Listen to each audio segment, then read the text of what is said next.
Audio raise చేయండి.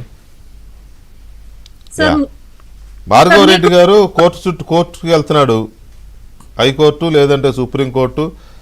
కేసులు పెట్టొద్దు అంటాడు, మా యాంటిసిపేటరీ బెయిల్ అంటాడు, అసలు ఫ్యూచర్లో కూడా కేసులు పెట్టొద్దు అంటాడు. బాధితులేమో మీరు బాధితులు, ఆ రోజున అత్యంత దారుణమైన బాధితులు. వాళ్ళ హేయమైన నీచమైన దాడికి గురైన వాళ్ళల్లో మీరు ఒకరు కదా. ఏమనిపిస్తుంది వీళ్ళు కోర్టులకు వెళ్తుంటే? సార్ మీరు యాప్ట్ టైటిల్ పెట్టారు సార్, వచ్చారండి శుద్ధపూసలు అని చెప్పి. Literally it's an apt title sir. ఎందుకంటే మీకు ఆల్రెడీ నేను చాలా షేర్ చేశాను వాళ్ళు చేసిన అనేవి. అఫీషియల్ గా వాళ్ళు సాక్షి పత్రికకి ఏ ఫోంట్ అయితే యూజ్ చేస్తారో ఆ ఫోంట్ తోటి మహిళల్ని, మరి ముఖ్యంగా మహిళల్ని, హోమ్ మినిస్టర్ అనిత గారిని అవ్వచ్చు, లేకపోతే తెలుగుదేశం పార్టీ టీడీపీ యాక్టివిస్ట్ మహిళలందరి పైన కూడా, ఈవెన్ అసలు రాజకీయాల గురించి మాట్లాడిన నారా బ్రహ్మణి గారి గురించి కూడా అత్యంత జుగుప్సాకరంగా ఒక పేపర్ ఫోంట్, రిజిస్టర్డ్ ఫోంట్ లో మా పైన పేపర్ ఆర్టికల్స్ తయారు చేయించి అవి కేవలం సోషల్ మీడియాలో, ఇప్పుడు అవేం చూస్తారు సార్, ఒక పేపర్ క్లిప్పింగ్ టైప్ లో ఉంటే నిజంగా ఏమనుకుంటారు జనాలు ఎవరైనా సరే. అసలు అది లిటరల్లీ అది చెప్పాలంటే ప్రచురింపబడింది కాదు, ఎక్కడ పేపర్ లో వచ్చింది కాదు. కానీ ఇవన్నీ డిజిటల్ సోషల్ మీడియాలో సర్క్యులేట్ చేసేసరికి మా బంధువులు కూడా చాలా మంది ఇదేంటమ్మా నీ గురించి పేపర్ లో ఇలా రాశారని చెప్పి మాకు కూడా పేపర్ క్లిప్పింగ్స్ పంపించారు. అందులో నేను మీకు పంపించాను కూడా సార్. మమ్మల్ని సెమిన్యూడ్ చేసి మమ్మల్ని సెమిన్యూడ్ గా ఫొటోస్ చేసి అవి ఒక పేపర్ ఆర్టికల్ కింద వేసి మొత్తం సర్క్యులేట్ చేస్తే, దానిపైన మేము ఎలక్షన్ కమిషన్ వరకు వెళ్ళి కంప్లైంట్ చేస్తే గానీ రిజిస్టర్ చేయలేదు సార్ కంప్లైంట్ అప్పుడు ప్రభుత్వంలో పోలీసులు. తర్వాత ఆ ఫోటోని తీసుకుని వచ్చే మన ఉద్దండు ఎవరు, రామ్ గోపాల్ వర్మ, దాన్నే మార్ఫ్ చేశారు సార్. నేను నా తోటి యాక్టివిస్టులు గాయత్రి గారు కావచ్చు, తెనాలి నుంచి రమ్య గారు కావచ్చు, మా ముగ్గురిని అట్లా న్యూడ్ గా మార్ఫ్ చేస్తే, సెమీ న్యూడ్ గా మార్ఫ్ చేసిన దానిపైన మేము కంప్లైంట్స్ ఇస్తే ఎలక్షన్ కమిషన్ కి వెళ్ళి ఆ కంప్లైంట్ పట్టుకుని మేము అలా బయటకు వచ్చి ఇట్లా కంప్లైంట్ చేశామని చెప్పేసి ఒక ఫోటో పోస్ట్ చేస్తే, ఆ ఫోటో తీసుకున్నాం రామ్ గోపాల్ వర్మ.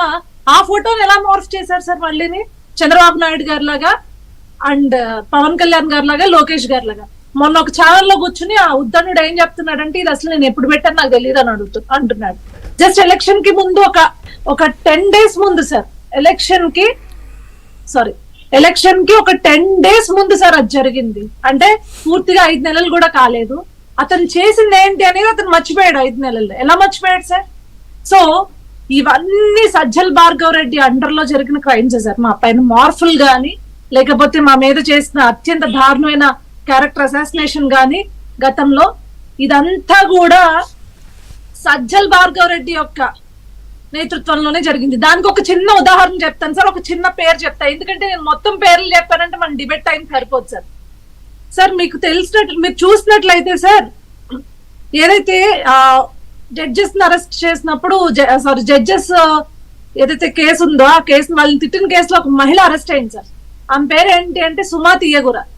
మొన్న పులివెందుల్లో కూడా మొన్న డిఎస్పీ గారు చెప్పారు, ఆమె పేరు సుమా తీయగుర అనే ఆమె ఆధ్వర్యంలో వీళ్ళందరూ వర్క్ చేస్తారు అని చెప్పారు. సో ఆమె జడ్జెస్ ని తిట్టిన కేసులో అరెస్ట్ అయ్యి వచ్చిన తర్వాత ఆమెకు పదవి ఇచ్చాడు సార్ సజ్జల్ భార్గవ్ రెడ్డి. జగనన్న కనెక్ట్స్ అనే దాంతో డిజిటల్ కార్పొరేషన్ కి సంబంధించిన దాంట్లో ఏదో ఆమెకి పదవి వచ్చింది సార్. అంటే ఎలాంటి వాళ్ళని తీసుకున్నారో చూడండి. మీకేమొచ్చింది ఇప్పుడు? ఏంటి సార్ ఇప్పుడు మీకేం వచ్చింది అంటున్నా?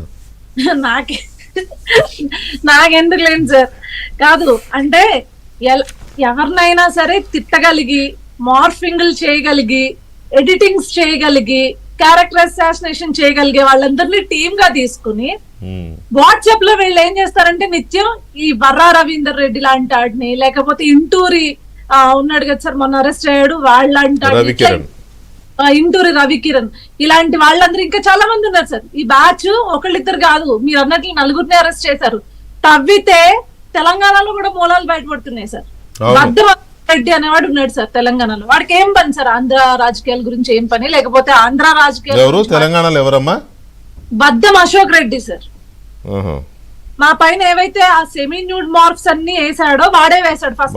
అతనికి ఏం సంబంధం అంటావేంటి? అతనికి ఒక ఐడెంటిటీ ఉంది కదా వెనకాల తోక.